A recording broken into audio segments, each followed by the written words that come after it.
సలేఖ్య చిట్టి పికిల్స్ కొన్ని రోజుల క్రితం ఈ పేరు తీవ్ర దుమారం రేపింది సోషల్ మీడియాలో. కస్టమర్ ప్రైస్ ఇంత కాస్ట్లీ అని అడిగినందుకు గాను వారు కస్టమర్తో వ్యవహరించే తీరుపై తీవ్ర దుమారం రేపింది. ఇక ప్రతి ఒక్కరు కూడా దుమ్మెత్తి పోశారు అలేఖ్య చిట్టి పికిల్స్ వ్యవస్థాపకుల్ని. అయితే ఇక దీనికి సంబంధించి 2 ఆడియోలు కూడా అప్పట్లో తెగ వైరల్ అయ్యాయి.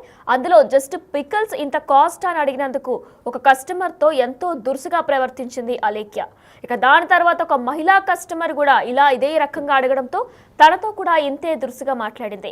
ఇక పాచి పనులు చేసుకొని బతుకు పచ్చళ్ళు కూడా కొనలేకపోతున్నావంటే అంటూ ఇటు మహిళతో మాట్లాడింది. ఇక ఎవరైతే ఫస్ట్ కస్టమర్ పురుషుడు ఉన్నారో తనతో కూడా సేమ్ ఇదే రీతిలో మాట్లాడింది.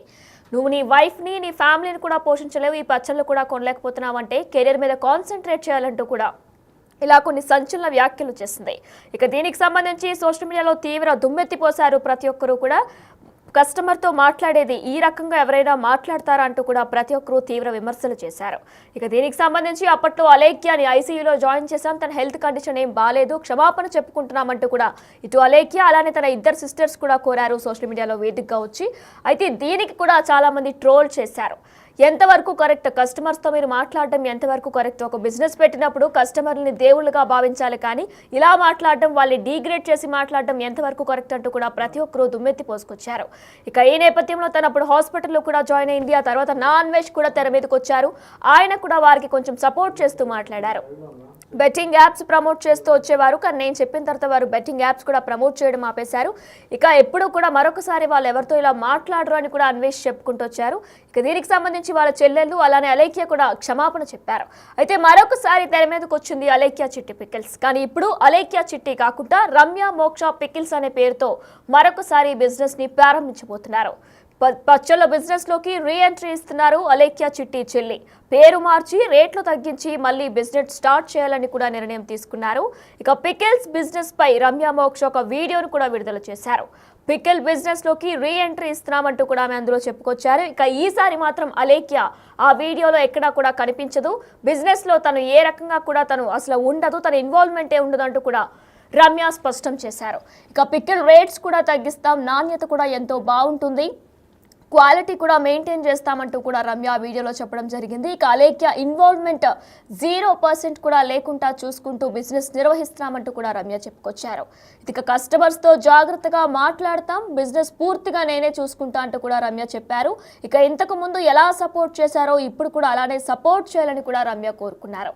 అయితే మరి కొన్ని రోజుల క్రితం అలేఖ్య చిట్టి పికిల్స్ తీవ్ర దుమారం రేపింది. మరి ఈ నేపథ్యంలో ఇక పూర్తిగా అలేఖ్య చిట్టి పికిల్స్ బ్యాన్ కూడా అయ్యాయి. ప్రతి ఒక్కరు కూడా దీనికి నిషేధించాలి, ఎవరు కూడా పికిల్స్ కొనకూడదంటూ కూడా సోషల్ మీడియాలో కొన్ని ట్రోల్స్ అలానే పోస్ట్ కూడా వైరల్ అయ్యాయి. ఇక ఈ నేపథ్యంలో అలేఖ్య చిట్టి పికిల్స్ అనే పేరు మొత్తంగా తీసేసి రమ్య మోక్ష పికిల్స్ పేరుతో మరొకసారి వీరు ఎంట్రీ ఇచ్చారు. అయితే అసలు రమ్య ఏమన్నారు అదొకసారి ఇప్పుడు చూద్దాం. మేమైతే ఈ 11 months బిజినెస్ అనేది చాలా సక్సెస్ఫుల్గా నెట్టుకొచ్చాము, బాగా మంచిగా రన్ అయింది. అండ్ ఈ ఇష్యూస్ వల్ల అయితే ఈ 11 monthsలోనే క్లోజ్ చేసేస్తామని అస్సలు అనుకోలేదు. సో బిజినెస్ అయితే అఫీషియల్గా క్లోజ్ అయిపోయిందండి. సో నెక్స్ట్ ఏంటి అనేది ఒక డైలమాలో మేమందరం ఉన్నాము. ఈసారి అలేఖ్య చిట్టి పికిల్స్ అయితే ఉంది కదా, సో రమ్య మోక్ష పికిల్స్ అని కమ్బ్యాక్ అయితే స్ట్రాంగ్గా ఇద్దాం అనుకుంటున్నా. కాకపోతే ఇదివరకు ఉన్న సపోర్ట్ ఇప్పుడు ఉంటుందా లేదా అనేది నాకు అర్థం కావట్లేదు. ఖచ్చితంగా ఎక్కడో ఒక పాజిటివ్ వైబ్ అండి. మా ఎగ్జిస్టింగ్ కస్టమర్స్ కానీ ఇంకా మా రిలేటివ్స్, ఫ్యామిలీ, ఫ్రెండ్స్ అందరూ ఇంకా ఇన్స్టాలో మెసేజెస్ కూడా నేను చూస్తున్నాను ఈ మధ్యన, కామెంట్స్ కూడా, మీరు కమ్బ్యాక్ ఇవ్వండి, స్ట్రాంగ్గా ఇవ్వండి, మేము ఆర్డర్ చేస్తాం, సపోర్ట్ చేస్తాము అని అంటున్నారు. సో ఈసారి పెట్టబోయే బిజినెస్ ఏదైతే ఉందో రమ్య మోక్ష పికిల్స్ మీద, సో అది ఖచ్చితంగా అందరూ ఎఫోర్డ్ చేసే ప్రైజెస్కి మంచి క్వాలిటీ ఇస్తూ మెయింటైన్ చేస్తూ మంచిగా బిజినెస్ అనేది రన్ చేద్దాం అనుకుంటున్నాం. అండ్ మెయిన్ థింగ్ ఏంటంటే కస్టమర్స్తో మాట్లాడడానికి ఒక పర్సన్ని అసిస్ట్ చేసుకుందాము అనుకుంటున్నాము. సో ఎలాంటి డిస్టర్బెన్సెస్ రాకుండా, సో మా సిస్టర్ అయితే తన ఇన్వాల్వ్మెంట్ లేకుండా ఇంకా ఈసారి చేయబోయేదంతా నేను మాత్రమే చేస్తాను. లాస్ట్ టైం అలేఖ్య చిట్టి పికిల్స్ బిజినెస్ అందరం కలిసి చేసాము. అండ్ ఆ బిజినెస్కి కూడా రమ్య మోక్ష అని పెడదామని ఆ రోజే అనుకున్నాను. కాకపోతే మా అక్క నేమ్ పెట్టడానికి గల రీజన్ ఏంటంటే, నేను ఆ టైంలోనే ఇండస్ట్రీలో మూవీస్ చేస్తున్నాను. సో పికిల్స్ పచ్చళ్ళు అమ్ముతుంది అంటే కొంచెం ఇండస్ట్రీ పరంగా కొంచెం బాగోదు. సో మా డాడీకి చెప్తే వాళ్ళకి అక్క పేరు పెడదాము అనేసి అన్నారు. సరే అక్క ఏదైతే ఏంటి అందరం కలిసి చేసుకునేదే కదా అని అక్క పేరు పెట్టడం జరిగింది.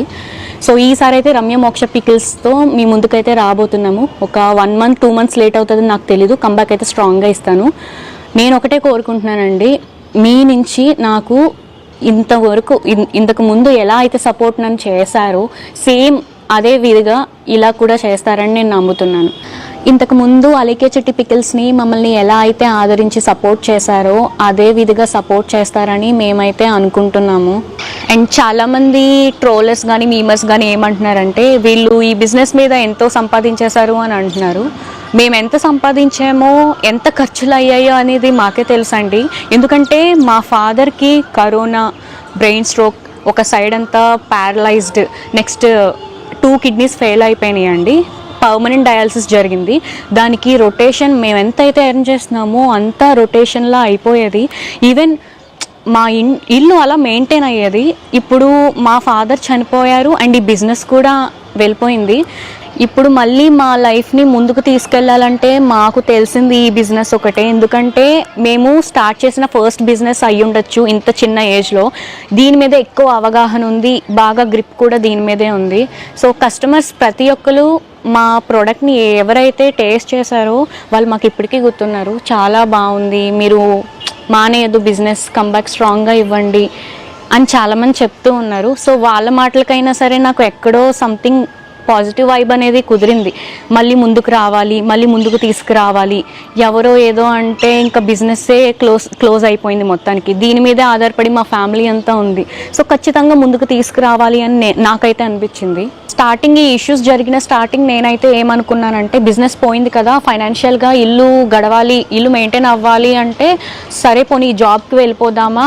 జాబ్కి వెళ్ళిపోతే మా సిస్టర్ని మా మదర్ని ఒక్కరే అయిపోతారు, వాళ్ళని చూసుకోవడానికి నేను ఖచ్చితంగా ఉండాలి. సో పోనీ వర్క్ ఫ్రమ్ హోమ్ చూసుకుందామా అంటే వర్క్ ఫ్రమ్ హోమ్ ఈజీగా ఎవరికి దొరకదు. సో చాలా కన్ఫ్యూజింగ్గా, చాలా ఏడ్చే రోజులు కూడా చాలానే ఉన్నాయి. అసలు ఏం చెయ్యాలి ఫైనాన్షియల్గా సెటిల్ అవ్వడానికి అని.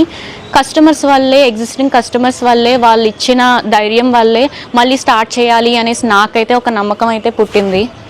మా డాడీ బ్రతుకున్న టైంలో ఏమనేవారంటే ఈ బిజినెస్ ఎవ్వరూ మన మధ్యలో ఇన్వాల్వ్ అవ్వకుండా, ఎలాంటి ప్రెషర్ లేకుండా చక్కగా 2-3 years వెళ్ళిపోతుందమ్మా అనేసి అన్నారు. కానీ నాకు అప్పుడే అర్థం అవ్వాల్సింది ఆ మాట. మనం ఎంతైతే ఎదుగుతామో దాన్ని చూసి కొంతమంది ప్రోత్సహించే వాళ్ళు ఉన్నారు, కొంతమంది తొక్కేసేవారు కూడా ఉన్నారండి. నేను ఈ రీసెంట్ టైమ్స్లో ఎంత ఫేస్ చేశానంటే, నా ఏజ్ 23నే. ఈ 23కే నేను చాలా నెగిటివిటీని నేను తీసుకున్నాను. ఈ ఏజ్లోనే చూడలేని నెగిటివిటీని చూసేసాను. నాతో పాటు మా ఫ్యామిలీ మొత్తం అందరూ అనుభవించేసామండి. యాక్చువల్లీ జరిగిన మిస్టేక్ అయితే అయిపోయింది. తిట్టిన వారు, తిట్టించుకున్నవారు మొత్తం ఇద్దరు సారీ అయితే చెప్పేసుకున్నారు. సో నెక్స్ట్ జరగబోయేదానికి అలాంటి మిస్టేక్స్ ఏమి జరగదని నేను చెప్తున్నాను. అండ్ కొంతమంది బిజినెస్ ఎందుకు క్లోజ్ అయింది అని ఇప్పటికీ రీజన్స్ అడుగుతున్నారండి. బిజినెస్ క్లోజ్ చేయడానికి గల రీజన్ ఏంటంటే 90% ఈ కాంట్రవర్సీస్ ఇష్యూస్ ఏదైతే వచ్చిందో దానివల్ల. అండ్ 10% ఏంటంటే అలికే చిట్టి పికిల్ నేమ్తో ఒక బిజినెస్ ముందుకు తీసుకొచ్చాము. ఆ యొక్క నేమ్ని చాలామంది కాంట్రవర్సీస్, ట్రోల్స్, ఇష్యూస్ చాలా జరిగినాయి. సో ఆ నేమ్కి ఫస్ట్ రోజే ఫేస్ చేసిన ఫస్ట్ రోజే బ్యాడ్ మెసేజెస్, 45,000 రిపోర్ట్లు, ఇవన్నీ చాలా జరిగాయండి. సో నాకు అనిపించింది ఈ పేరుతో అండ్ చాలామంది అడుగుతున్నారు, మీరు బిజినెస్ స్టార్ట్ చేసేసారు, మీరు లైసెన్సులు తీసుకున్నారా, అసలు తీసుకోకుండా స్టార్ట్ చేశారా అని ఇలా అడుగుతున్నారు.